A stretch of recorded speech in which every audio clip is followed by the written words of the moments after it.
cache et cache que ça ne se sache. Y et Z.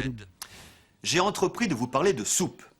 Non seulement parce que ce plat est à la fois essentiel et délicieux, mais parce que le terme lui-même est d'une richesse incroyable. Un exemple. L'expression courante « tremper la soupe », au sens de se mettre à manger, n'est plus comprise. On se demande pourquoi il conviendrait de tremper, c'est-à-dire d'imbiber, comme on dit, d'une couleur, ou de plonger dans le liquide, quelque chose qui en soi est déjà liquide, la soupe. C'est parce que le terme soupe, dont l'origine est d'ailleurs obscure, signifie proprement une tranche de pain, que l'on recouvre de vin chaud ou de bouillon, formant ainsi ce plat élémentaire, rustique et nourrissant. On comprend par suite toute une série d'expressions.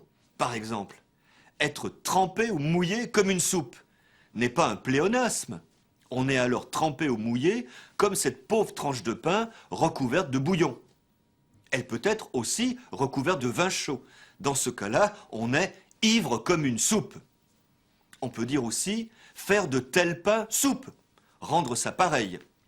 Et l'on a longtemps terminé le repas par une soupe dorée, c'est-à-dire une tranche de pain recouverte de jaune d'œuf et dorée au four, ce que l'on appelle maintenant le pain perdu. On voit que notre brave expression « tremper la soupe », commencer à manger, prend tout son sens et sa place dans une riche famille. Allez, à la soupe. A plus B, C, Métaphore, grammaire, W, hypotaxe,